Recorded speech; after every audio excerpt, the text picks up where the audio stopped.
to add to directional derivatives. I was looking online before we came if I could find something, you know, like a website or something or whatever that was so you could visualize it, but nothing was any good. So I'm not going to, you know, dwell too much on that.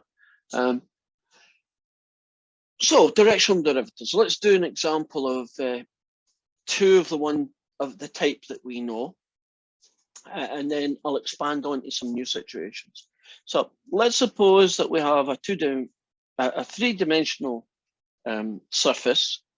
It's going to be x squared, take away x sine y. Let's say we got that guy. And we're interested in the directional derivative at 1 comma pi. And it's going in a direction, oh, let's do a theta one. It's going in the direction theta of pi over 4. Right, that's it there. So we have a kind of system of things that we have to do. Essentially, we need to know a unit vector traveling in that direction. And that's just going to be cosine of pi upon 4 and the sine of pi upon 4. So I've chosen one that's nice and easy for me to calculate. So you got that guy. The chances are, if they're going to give you the direction as just a direction on the ground, right, pi upon 4, that these are going to be standard angles, right? They're going to be 5, 6 pi or 7 quarters or something. I also need to know the gradient function. We know that it's this guy with this guy. And in this case, if you differentiate with respect to x, you get 2x take away sine y. And if you differentiate with respect to y, you get negative x cosine of y. And that we call the gradient. Right? And I'm going to evaluate the gradient at the key point, 1 comma pi. When we do that, we're going to get 2 times 1, take away the sine of pi, comma, negative 1 times the cosine of pi. Sine of pi is 0. Let's check that. Yeah. And so that's 2. And the cosine of pi, 0, pi is negative 1. 2 negatives make it 1. So I believe that's 2 comma 1. And so if you want to get the directional derivative of this function at the point 1 comma pi, you do a dot product of the gradient at that point with the unit vector in the direction pi upon 4. In this case, I get a 2 comma 1, and the dot product is 1 over root 2 comma 1 over root 2. And that just gets me 2 over root 2, add 1 over root 2. Check anything that looks wonky here. That looks good. So that's 3 over root 2, or 3 root 2 over 2, which is slightly better. And so if you think about it visually, on the surface of this object, right, this 3D surface, at the point 1, 4, when it hits there, at the surface of this, at the surface of this thing, traveling in the direction of pi upon 4, the slope would be going uphill at roughly the number 3 root 2 over 2, whatever that is. Are we comfortable with that one? It's pretty standard. Do you know that you can only do these guys when it's 2 variables? Do you know it doesn't make sense if it was a 10 variable function for me to say at theta equals pi upon 4? Because if it was a 10 variable function, what would the other 8 things be? You say it doesn't make sense, it's not doable. So that's a very special 2-dimensional situation, right? 3-dimensional surface, but 2 variables. Now, the next kind of question, we'll open it up to say that situation. And it's going to be x squared plus e to the y plus xyz. And we are interested in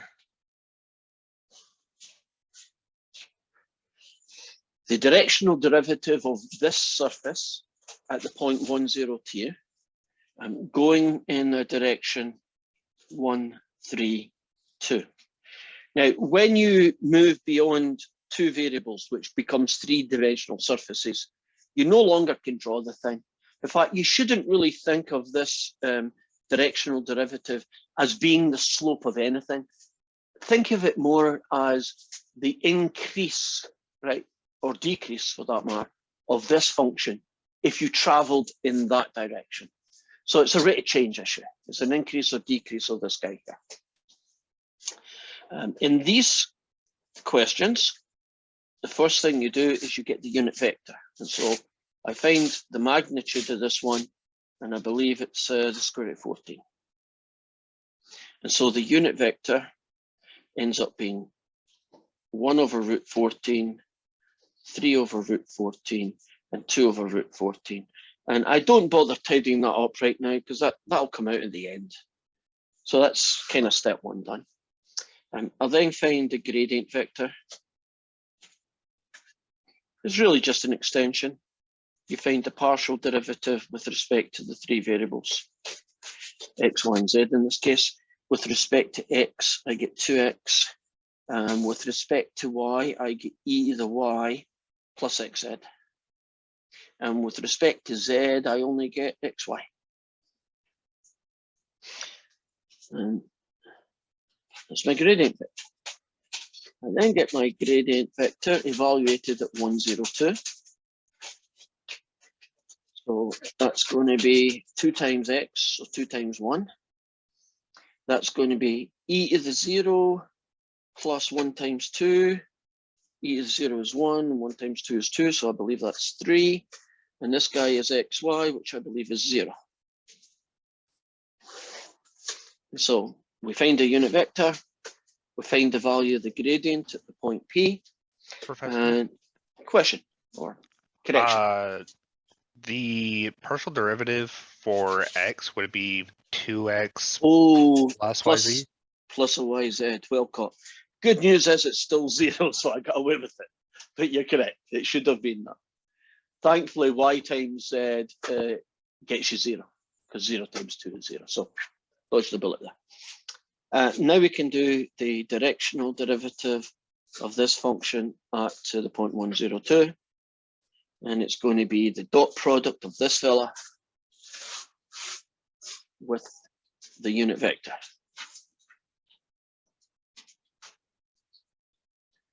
The way these questions tend to work, the unit vector tends to share the same common denominator. So basically, I'm just going to 2 of these, add 3 of these, plus none of those. So that's 2 plus 9, so I get 11 out of root 14. And it's here that I would make it look pretty.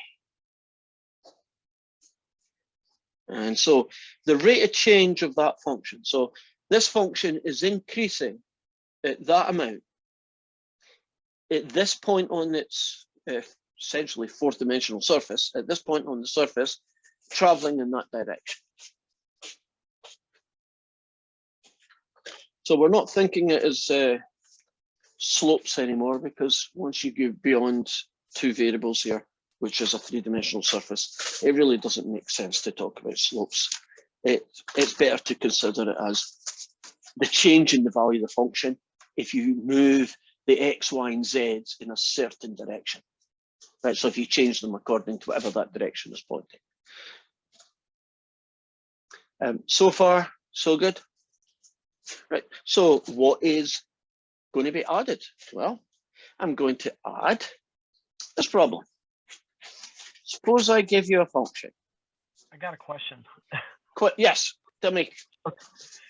This may be stupid, but I am still having trouble understanding precisely what the gradient vector represents.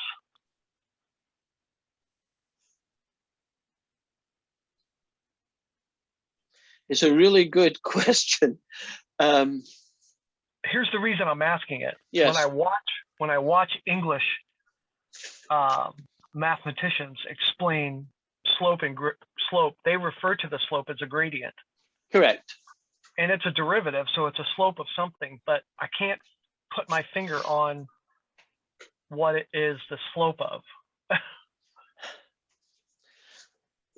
The English language can be a nuisance. The word gradient and slope are interchangeable in the English language. They essentially are just two words for the same thing. But when I use the word the gradient here in the term of a gradient function, I wish it was a different word, because you're trying to equate the two terms together and think of this as a gradient, and it's not really a gradient. A gradient is a single number. In my word, the gradient is a single number that tells me slopes of things, because I'm British, right? I'm Scottish, but I'm also British. So when I think of it in that way, I'm using that term. But in the gradient function, it's a different kind of thing. Tim, you want to ask and add something to that? I always think about it like the rate of change between two different points.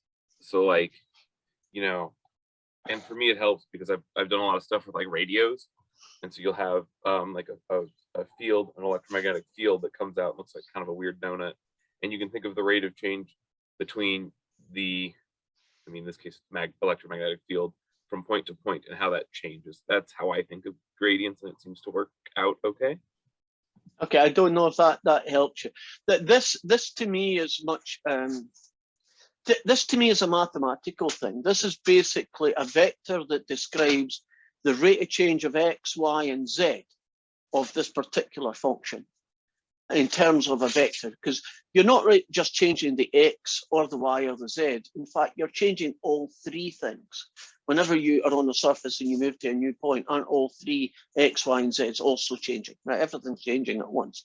And so I know it's called a gradient, but it isn't a gradient because gradient means slope to me. Is it supposed to be an instantaneous representation or an average? Yeah, it's an instantaneous representation of what would be happening at that exact single point in time. Okay. But don't think of it, well, you might think gradient in a different way than I think it gradient. Don't think of it as a slope of anything, because what does a slope mean in 4 dimensions? Right, side issue. If you're in space, which direction is up? True. Not any direction is up. Right. So can you see you can't really talk about slope anymore, because don't you need a rise and a run in some way? Sure, but that would be relational. So if I go in a direction, I could pick a relation and just call it that, right? Yes, but then if you, yeah, I guess you could. Yeah. Well, you have to, because when spacecraft dock in space, they got to have some kind of point of reference. I can't imagine what it is, but they must be. Yeah, they probably make the space station the origin and orientate everything. They use the direction that is away from the sun at the spring equinox. Oh God, that sounds a bit weird, but Yeah, okay, that's what they use. That's completely easy to understand. Let's not get too caught up on the weeds. Yeah, it is a gradient, and you know, when you get into engineering, like Tom was saying, maybe in electrical fields, that expression might actually say, oh, that's the direction the force of the magnetic thing is pointing, right? It might have some physical meaning, and that might help you, but I'm not very good at giving you a good reason for what it is right now. So I'm going to pick a nice, very simple symmetric function to do the next thing, because this is a little bit new. This basically would be the equivalent of some kind of fourth dimensions. When there's 3 variables, technically there's another one there, because I could have written this as W equals x squared plus y squared plus z squared. So can you imagine that might be some weird 4th dimensional surface? And we are going to do the classic gradient question, but with 2 extra things tagged on at the end, which is going to be new. So let's get the first 2 that we need to do anyway, and then we'll show you the new stuff. Let's suppose I'm interested at the point 1, -1, 2. And I'm also interested in going in the direction 1/2, 1/2, 1. Just to be different, put in ugly numbers. And we are being asked to find the directional derivative of this function. So that would be your classic AB thing, right? Because you have to do 2 things to get it. So that's going to be question 1. The new questions are going to be these two. Question 2 is going to be in what direction? And by that they mean what vector. So we're going to describe the direction in terms of a three-dimensional vector, right? A 3D vector. So in what direction is the largest rate of change? So at that point, what direction should you try and move so that you get the greatest increase in the function? Because you can imagine, you can't really visualize it in 4D anyway, but would you imagine that in certain directions, it's going to be steep? You're going to, using 3D, so it's going to increase more than in other directions. So in what direction then, 3D vector, is the largest rate of change? And the third and final question is, what is this largest rate of change?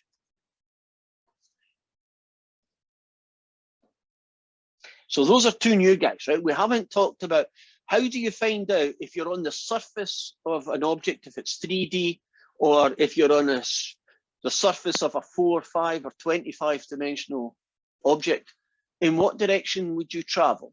Well, okay, so what would the vector be that would increase this function the most? And then what would that largest rate of change be? So this is going to be a 3D vector. And this is going to be a number. It's going to be 42 or 7.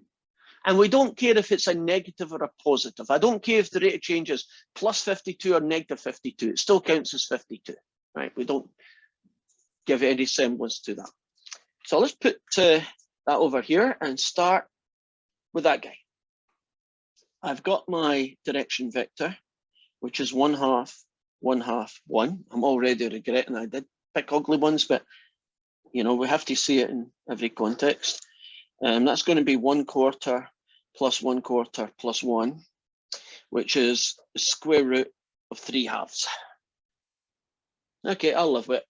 It's ugly, but it is. So, won't our unit vector be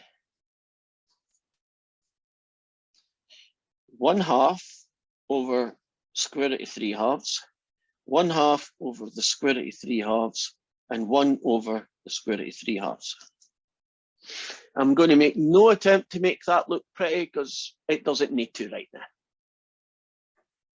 Now, if I find the gradient vector,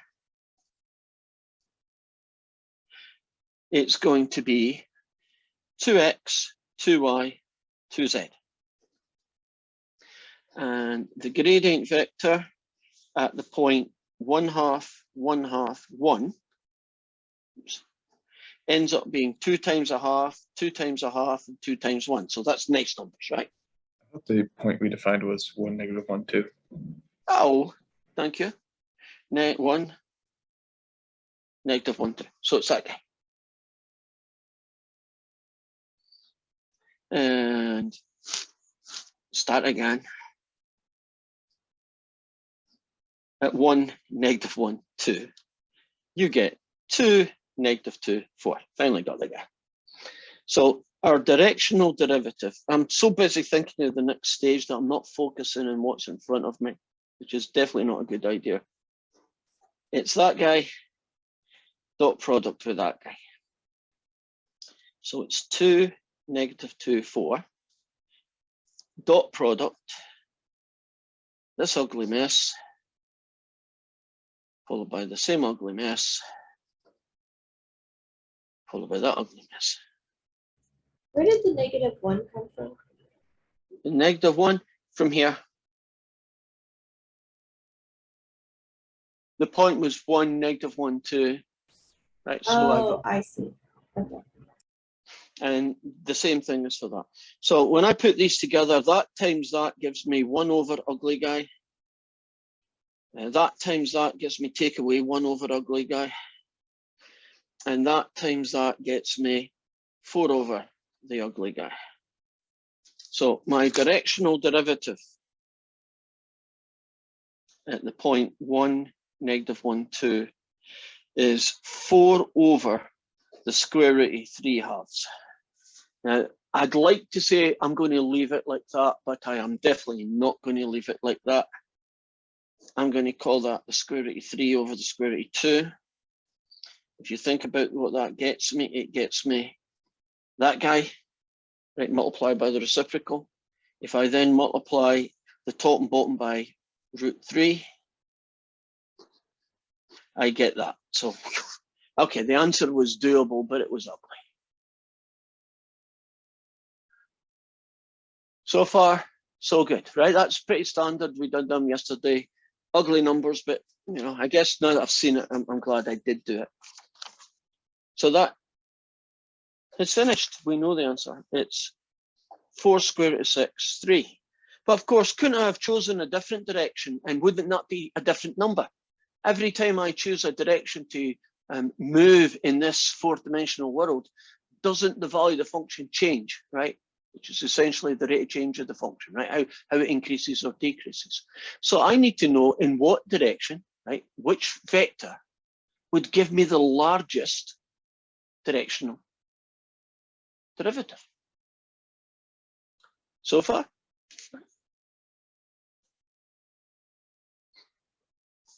Any ideas? I mean, I'm chucking you in the deep end, yeah. This is But all if you- for the same Maybe point, try to right? find where it's equal to. But, Will, what are you thinking? Well, if it's for the same point, then, I mean, this is kind of abstract, but we just work backwards from basically dot product with the And we'll call this A, B, C and try and find out a combination that makes the biggest answer? Is that what you're yeah, thinking? something along those lines, because the point is going to stay the same, and so the gradient vector is going to stay the same. Right, the point is going to be fixed, right? As an approach that has a lot of merit, the problem with it is that it's going to contain 3 unknowns, A, B, and C. You do know that it's, you know, you could say, well, I'll make it a unit vector. Well, that would get you 2 equations and 3 unknowns, and you'd still be stuck. It's actually remarkably simple. You wouldn't know that that's what's going to happen. Right, well, I'm about to write the answer, but tell me what you think it might be, if that's what you're about to say. So this is velocity in space, right? It's, yeah, you could say it's a velocity vector in 4D space, yeah. So Or why 3D can't space. we? So if we measure acceleration in space, then we could figure out which point has the greatest acceleration. Which direction has the greatest acceleration, right? Right, yeah, but we don't have the information in this to be able to pull that out, I don't think. Yeah, but the derivative of velocity is acceleration, correct? Yeah, but yes, but we don't have a velocity vector. What we have is a velocity value, a single one. In fact, essentially, isn't that speed, not velocity? True. And so we can't work backwards from speed to the vector that would represent velocity or acceleration or anything else. But it's a good thought. In fewer dimensions, that would probably come out, but not in 4 or 3. So in what direction is the largest rate of change? So here it goes. The largest rate of change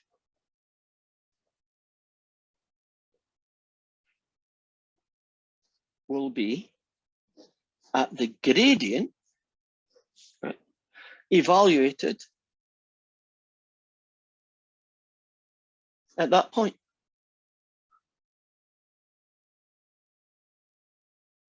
Wow.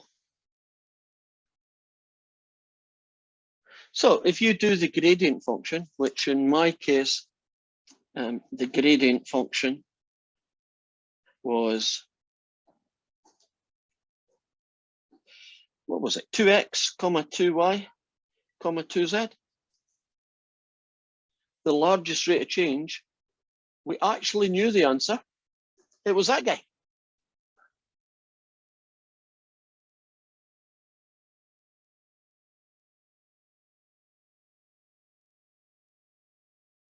Wow. Why does it say Yes, Rosie. why does it say gradient vector of X, Y, Y? Because I'm too busy thinking of the good answer. It's X, Y, Z. Could you also put up the previous page where you found the directional vector value? Which part? This part here? Yes. Right. While she's, looking at that, there is, I'm going to try and show you, I can't show you in this one because there are too many dimensions, but I can show you kind of why that works.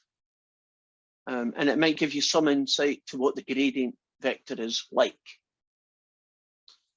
If you imagine,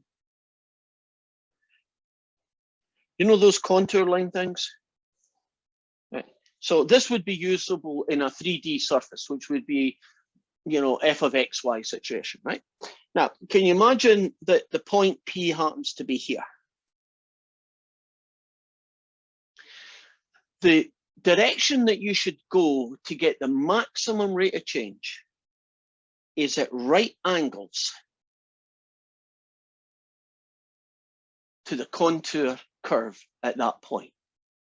That would be the steepest up or the steepest down. Does that seem reasonable, just thinking of it as a contour map of a hill? And that guy there, right, is the gradient at the point P. Does that give you any insight into, okay, this is fourth-dimensional world, so you can't draw contour maps of fourth-dimensional worlds, right? But can you see that the principle still exists? The gradient vector at the given point will point in the steepest direction that you can go in that particular scenario. Are we good? So, Professor, what would be the smallest then? 0, probably. Oh, yeah, you're right. I'm pretty sure no matter how weird the surface is, can't you walk along its belt at least one direction?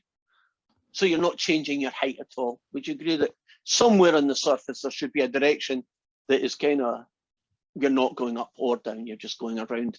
And basically, if I was looking at that one, now that I think about it, wouldn't the tangent direction be the smallest? But not all points can have that 0 gradient though. For example, at the very top of the hill. The top of the go hill down. would be an anomaly because wouldn't every direction be different? You're right. But in general, wouldn't you, apart from tops of hills and bottoms of valleys, which I would call an exception, wouldn't you be able to do perpendicular to the gradient would probably be the smallest direction, and that would, in most, except maybe there, give you a 0.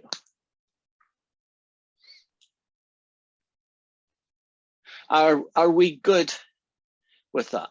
Because it's conceptually that might be causing problems. Arithmetically or algebraically, isn't it pretty easy? I mean, you just plug and chug. You just find the, I think we're at this point now. We find the gradient at that point and you're good. Oh, and I forgot number 3. So in question 3, I'm trying to find one, and that's why I'm hesitating all over the place. I'm trying to find one of these guys. Why can't I find things when I want them? Yeah. Okay. Excuse me for a second. I'm trying to find, stop sharing. I'm trying to find an example of that in the homework question, just to show you. And it's gone. I'm blaming you, and I'm not putting a name on it, but you, whoever you are, for asking so many good questions, I lost my window, and now I have to find a new one.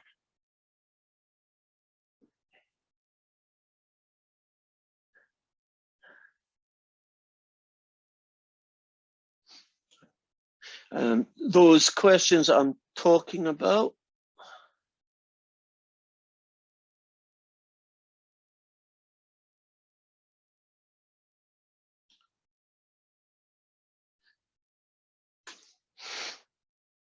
let's put the numbers here. Where does it start? Yeah, that starts on, that's good. Okay, so these questions that we're doing R15 onwards. I finally found where the thing was. Right, focused on order. And the second thing I went and said that was going to be brand new is, what is this largest rate of change going to be? Well, the largest rate of change. You're not sharing. Oh, your not sharing paper. now. I am so easily distracted, aren't I, guys?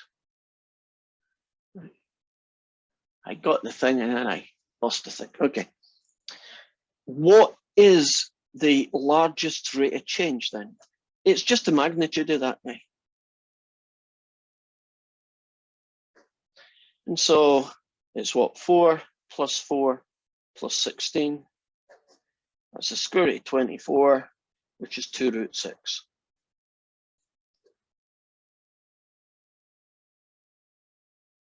And that's the maximum rate of change. So the original function, which is this one,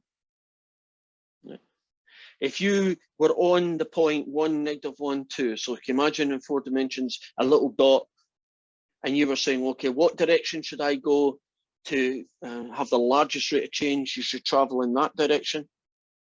And how much will this function increase by? If you go in that direction, it will increase at the rate of 2 root 6.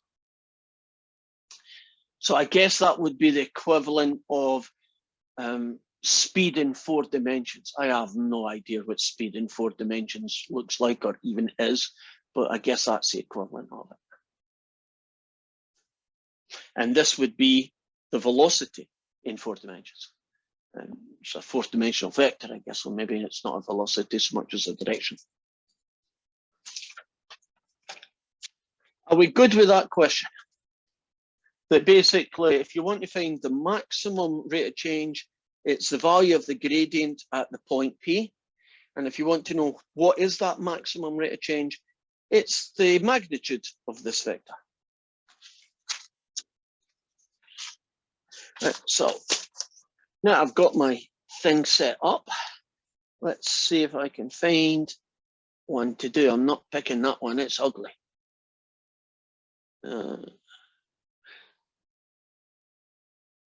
Yeah, I should probably keep well away from that one. Let's take this one. This is a version of question 16. And so the function that we're dealing with is this guy.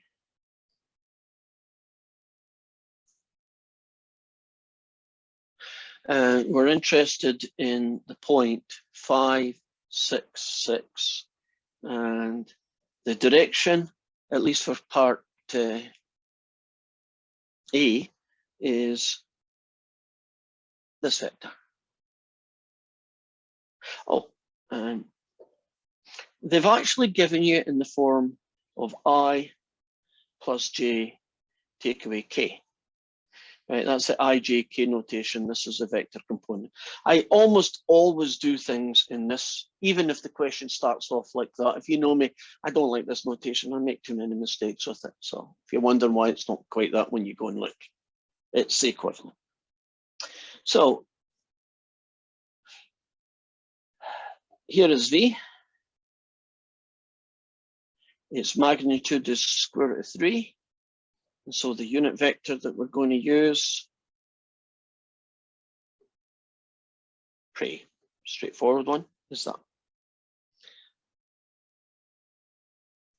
The gradient function is differentiate this with respect to x. You get 4x, differentiate this with respect to x, you get negative 4y, differentiate this with respect to x, and you get yz. If you differentiate this with respect to y now, you get nothing. This guy gets you negative 4x, and this guy gets you xz. And if you differentiate now with respect to z, you get nothing out of that one, nothing out of that one, and xy out of that one. And if you evaluate the gradient vector at the point 5, 6, 6, you will get 20, take away 24, add 36. You will get negative 20 add 30, and you will get 30. And so this guy, yikes, 12, 36, 10, and 30. At least I believe that's what it is. I mean, this is really just number crunching, isn't it? I'm not doing anything too clever. So to find the directional derivative of this function at the 0.566, it's the gradient vector dot product with the unit vector direction. And so it's going to be a 36, 10, 30, and a dot product with 1 over root 3, 1 over root 3, negative 1 over root 3. So I'm going to get 36 of them, add 10 of them, take away 30 of them. And that's going to get me, I believe, that's 30. It's going to get me 16, which if you make it look pretty, is that. So there's our directional derivative. That would be essentially A, I hope. And if I've screwed up anywhere, it's just because I can't count. Now, if you want to know what direction is the maximum direction to go, it's the value of the gradient function at 566. And we already know that.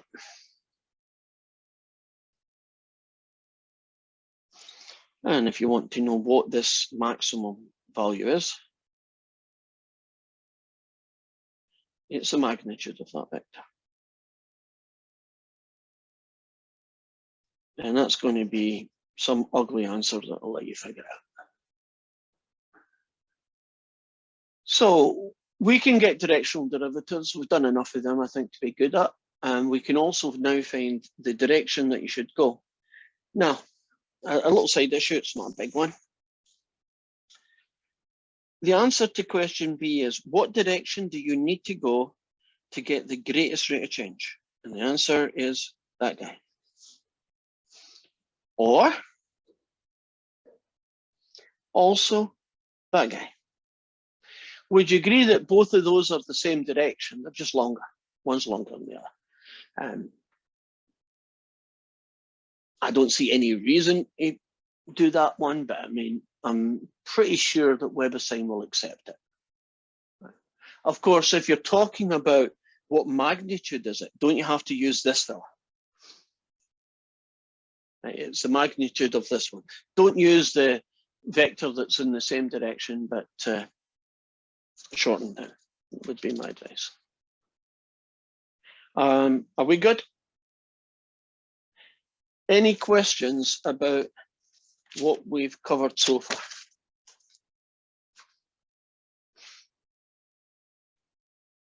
We're almost done then. Let me put in a puzzle here. I don't think I can make it happen, but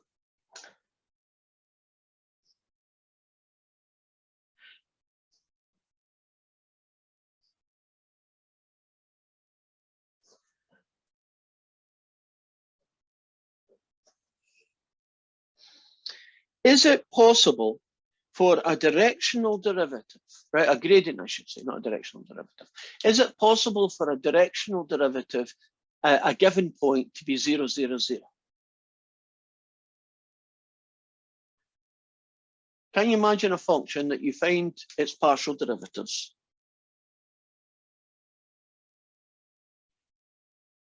And you evaluate them at some point. So it could be at the point 1, 1, minus 1, or whatever. Is it possible for the gradient vector, I should say, to be 0, 0, 0?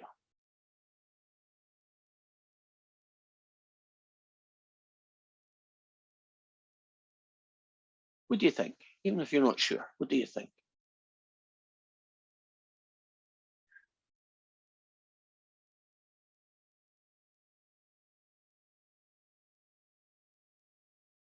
Last chance? I'm going to say yes. I agree, it is possible. Right? Let's pretend, just for argument's sake, I won't even talk about what the function is. Let's suppose the gradient function ends up being x plus 1, y minus 1, z. If I calculated that gradient function at negative 1, 1, 0, wouldn't the answer come out as 0, 0, 0? Right.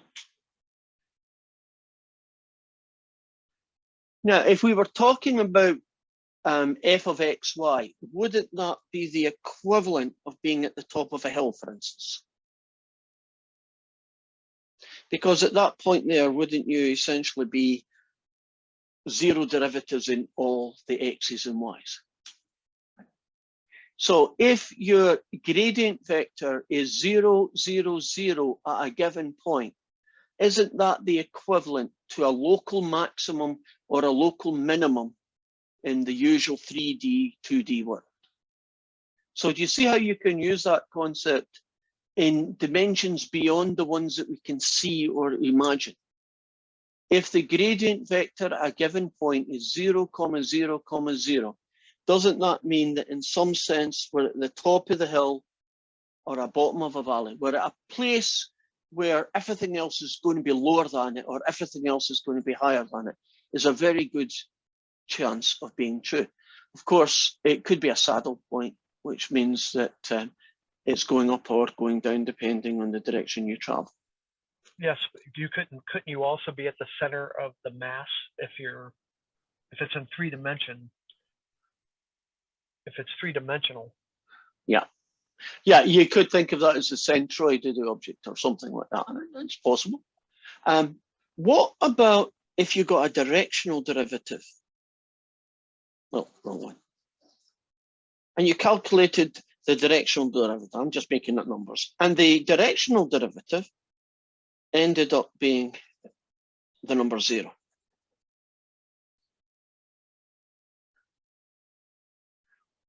What would that be telling you?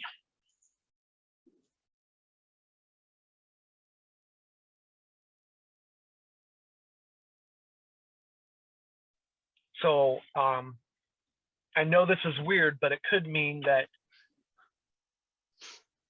if there were vectors, but your directional vector, vector is 0, it would mean you're at the center of the mass and the mass is rotating around you, but you're not moving. That could be that's got to be the only case where that would be true. Oh, interesting way of looking at that. You're definitely an engineer and I'm not, but yeah, okay, that works for me. So right, if you were at the center of a sphere and the sphere is rotating, you know, in an XYZ, like spinning and wobbling at the same time, but you're at the very center, what other options would there be? Yeah, okay, that's an interesting concept. Yeah, I'm not arguing with that. My brain doesn't work that way, but that doesn't mean it's not a good way. It's probably a very good way of looking at it. Would you agree that gradient vectors being 0 or directional vectors being 0 are quite interesting places on a function? Because something a little bit different than the typical things. And just like in Calc 1, didn't we in Calc 1 always look for first derivatives being zeros? Wasn't that a thing we did a lot of? Because when the first derivative is 0, interesting things happen. Well, when gradient vectors are 0 or when you know, 0, 0, 0, which is kind of 0, right? And that's basically not moving, isn't it? That's stationary. Or if you're looking at a directional vector being the number 0, in a sense, that's not a change either. Those are very interesting points. We like them because they tell us something, especially if it's 4-dimensional, because when it gets to 4-dimensional, we really don't know what the heck it looks like. So anything that gives us some insight to something interesting is happening at this one point because the gradient is 0 here, or the directional derivative is 0 here. That's giving us maybe a place where something, you know, I'm making this up. Can you imagine a black hole and you're modeling a formula for what a black hole looks like, right? What the space-time looks like near to a black hole. Wouldn't there probably be a 0 going on there somewhere that would be interesting? Maybe 0 corresponds to the event horizon, right? So points that have a 0 directional derivative might be the points that are on that make up the event horizon. You know, I'm not saying that's true, but can you imagine that's the kind of thing you would go hunting for?